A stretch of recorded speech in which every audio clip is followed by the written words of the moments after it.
Chapter 9. Be ye doers of the word. In the book of Hebrews, Paul tells us to rest in the Lord. Why? Because the man who rests in the Lord is transformed into the image in which he rests. If my aim is to be a good teacher and I rest in that feeling, I will be transformed into that image. Unfortunately, most of the states in which men rest are negative. Feeling insecure, you will rest in their conviction that the world owes you a living. Feeling hurt, it is easy to rest in that grievance until your mood becomes natural. You may condemn the state and believe others to be its cause, but through your feelings of being hurt, you will be transformed into the very image of the state you condemn.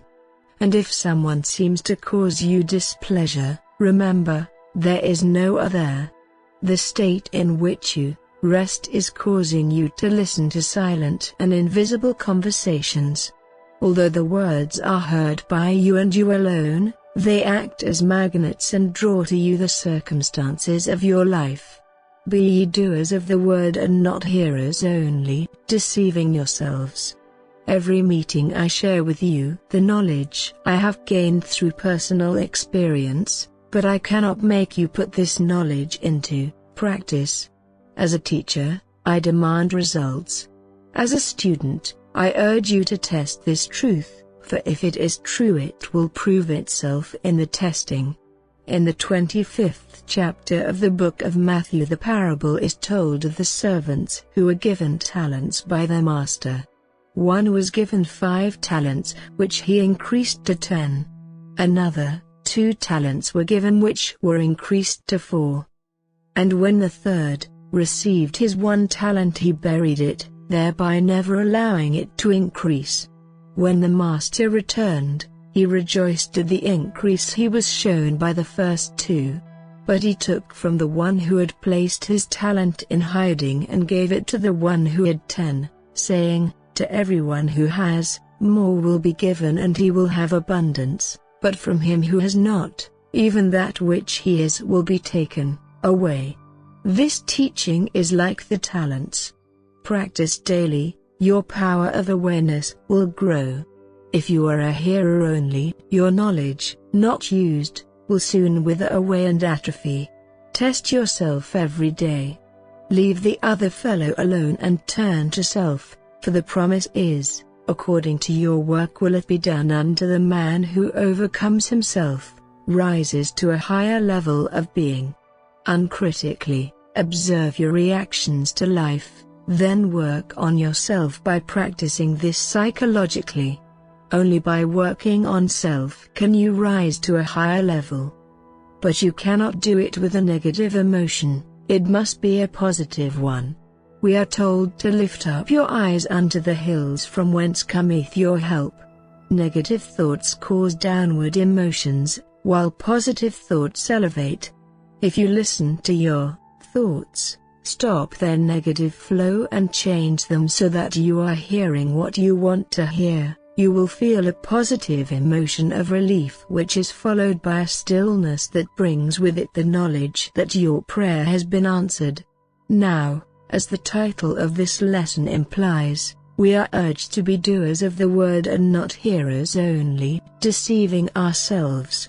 In the book of James, a hearer is defined as like a man who observes his natural face in the mirror, then turns and forgets what he looks like, whereas the doer is one who looks into the perfect law of liberty, perseveres, and is blessed in all that he does. How do you go about looking into the mirror of the mind and being pleased with what you see?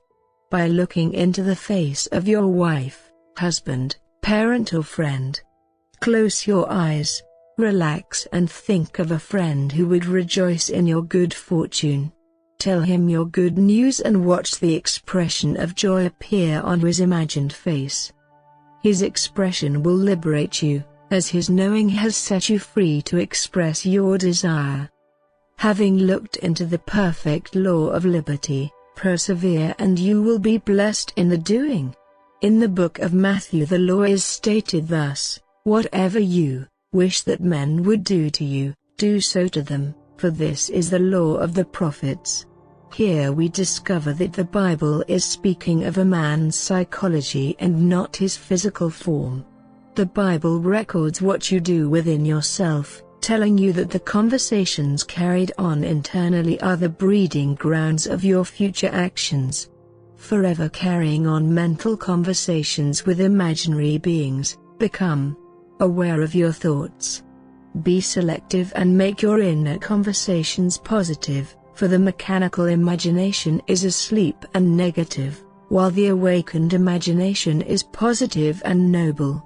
Tonight, single out someone you love and rearrange your opinion of him.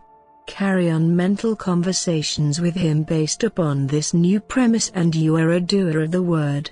If you don't, you are a hearer only, deceiving yourself. This teaching is to awaken you to the active, dynamic being that you really are. Asleep, your thoughts are negative and passive and cannot change until you uncritically observe your reactions to life. If you are honest with yourself, you will find an internal being you are not proud of, a monster that needs taming. Tame that monster by filling your mind with positive thoughts of joy and fulfillment, and you will turn that monster into a being of love. Get into the habit of observing your reactions to life. Give yourself your daily bread by giving yourself the ability to no longer react negatively. Become a doer by recognizing a negative thought, then breaking it and going immediately to a positive one. All of your grievances, your hurts, self-pity and belief that others are the cause of your sorrow are animals which need to be sacrificed on the altar of consciousness. Letting all negative feelings go, select the mansion, state, you desire to enter and go in. The law which brings poverty into being also brings wealth. Let the weak man say, I am strong, and the poor man say, I am rich, for only that which you affirm within yourself can be outpictured. Feel yourself into the state of poverty, and poverty is outpictured. Feel yourself into the state of security by saying, I am secure, and security will result. But if you do not feel yourself into the state desired, you will be forever free of its results, as that which requires a state of consciousness to produce its effect will never be effected without such change in consciousness. You must feel yourself right into the situation of your answered prayer, then live and act in that conviction. If you don't, you will never know the results of that state. Your fortune or misfortune was brought into being by your state of consciousness. There is no other cause. Have the courage to accept this and then become a doer, and, in so doing, be blessed in your every deed. Start now to become conscious of what you hear yourself say to yourself and stop receiving those impressions mechanically and unconsciously. What you hear must be filtered through what you are. And what you are is what you hear. Kind thoughts stem from kind ideas created by a kind person, therefore, be kind to one another, tender-hearted, forgiving each other. Now, an assumption is called the crown of the mysteries, and every assumption is made by you alone. The world you see depends, not so much on what is there, as on the assumption you make when you look at it. The talent entrusted to you is your power of conscious assumption. Don't bury it. Asleep to this knowledge, your reactions to the day are mechanical, negating everything you see and hear. Awake. Become conscious of what you are doing and saying to yourself, and rise in consciousness by controlling your thoughts and making them positive, kind, loving and fulfilling ones.